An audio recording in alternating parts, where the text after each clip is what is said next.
Do you think the scariest horror movies are just fiction? What if I told you that some of the darkest, most twisted stories in cinema are based on real events? Today, I'll tell you the true story of Ed Gein, the killer who inspired Psycho, The Silence of the Lambs, and the Texas Chainsaw Massacre. A story so sick, even Hollywood had to tone it down.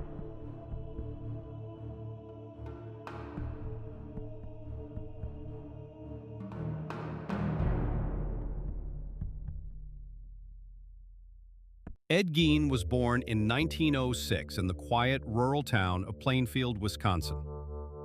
His childhood was anything but quiet. His father was a violent alcoholic. His mother, Augusta, was a religious fanatic. She believed all women were evil, except herself. She drilled this belief into Ed's mind daily. He wasn't allowed to have friends. He rarely left the farm. Instead, he spent his days doing chores and reading the Bible. He worshipped his mother, not just loved her, worshipped her. And when Ed's father died, and later his older brother under mysterious circumstances, it was just him and Augusta. Alone, obsessed, dependent. In 1945, Augusta died. For Ed, it wasn't just grief, it was the collapse of his world. He boarded up her room, left everything untouched. He lived in filth, letting the rest of the house rot around him. Locals thought he was odd, but harmless. Until 1957, Bernice Warden, the owner of the town's hardware store, went missing. The last receipt in her store? Made out to Ed Gein. Police drove out to his farm. What they found would change American history. In a shed behind the house, they found Bernice. She was hanging upside down, gutted like a deer, headless. That was just the beginning. Inside the house was something unimaginable. Bowls made from human skulls, a belt made of nipples, chairs upholstered with skin, a box of noses, and a full bodysuit made of women's skin. Gein confessed he'd robbed graves at night. He wanted to create a woman's suit to become his mother. Not sexually, psychologically. He didn't kill many, but what he did with the bodies was worse than murder. And yet, two confirmed victims, Bernice Warden and Mary Hogan. The rest came from cemeteries.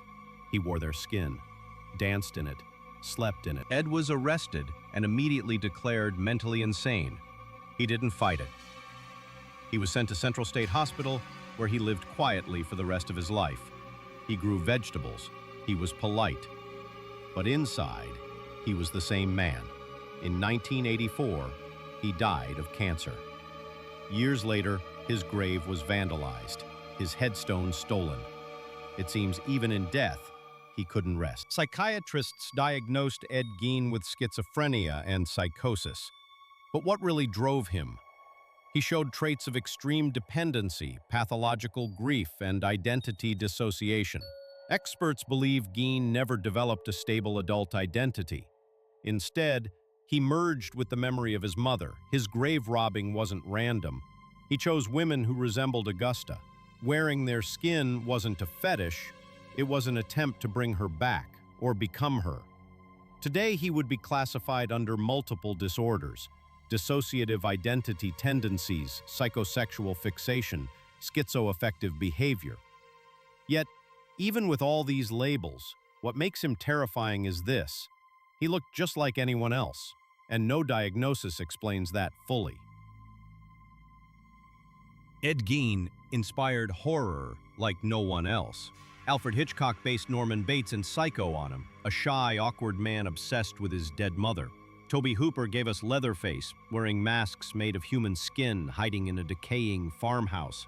Thomas Harris created Buffalo Bill, who tried to become someone else by sewing together women's flesh. None of these monsters were pure invention. They were echoes of Ed Gein. What terrified people most was not just the gore, but how normal he seemed. He wasn't a hulking monster. He didn't terrorize towns. He lived quietly. People knew him. He fixed fences, babysat neighbors' children. That's the true horror. The idea that the man next door, the odd but polite loner, might be building furniture out of bodies, might be sewing skin in the dark. Hollywood took his story and sanitized it. The real Ed Gein was worse. He didn't kill for fun. He didn't torture. He desecrated graves. He wore the dead, not for sadism, but to feel close to his mother again, to become her.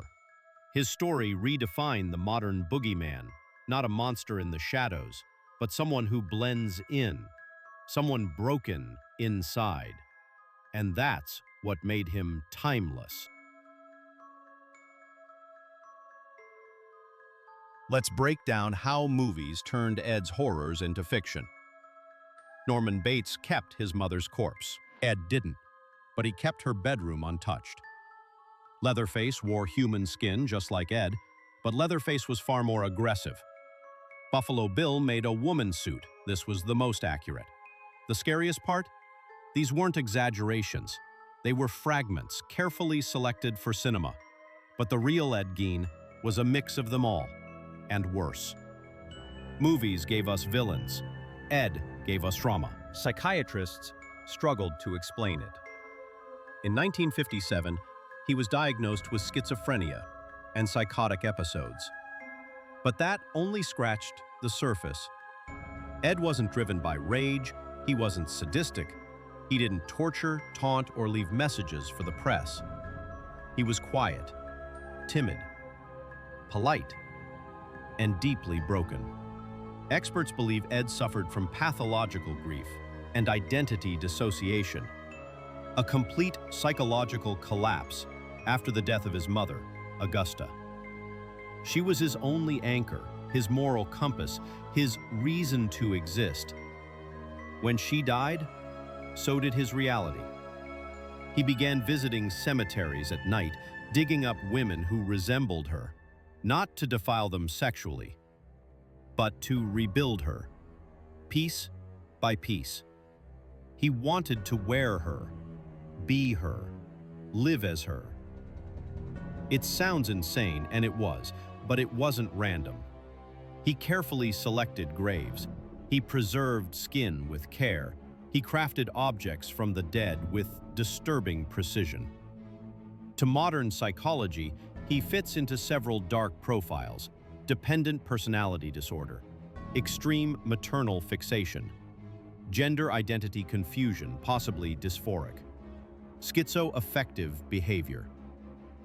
Some even speculate Ed may have been experiencing transgenerational trauma, passed down from his abusive parents. But here's the thing, no diagnosis fully explains what he became. You can label him, analyze him, but the deeper you look, the more disturbing it gets. Because at his core, Ed Gein wasn't driven by evil. He was driven by loss, a broken child who never healed. And maybe that's the real horror, not a monster with a chainsaw, but a man quietly losing his mind in an empty farmhouse, sewing skin under moonlight, trying to become the only person he ever loved, trying to bring her back. So now you know. Hannibal Lecter, Norman Bates, Leatherface, they all came from the same seed, Ed Gein. He wasn't the most prolific killer, just 2 confirmed victims, but his legacy is unmatched. Because the horror wasn't in the body count, it was in the silence, the quiet obsession, the madness born from grief and isolation. Ed didn't crave blood, he craved transformation. He wanted to stop being himself. He wanted to stop missing her. Think about that. All this horror came from a man who missed his mother too much. That's what makes him unforgettable. He wasn't a monster with sharp teeth.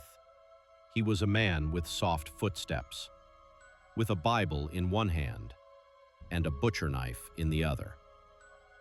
His house is gone now, burned to the ground by locals, his grave desecrated. But his image lives on, in every mask, every villain, every horror tale that starts with, based on true events. So tell me, do you think monsters like Ed are born or made? Leave your thoughts in the comments. And if this story chilled you, subscribe, because the scariest thing isn't what we invent, it's what we try to forget.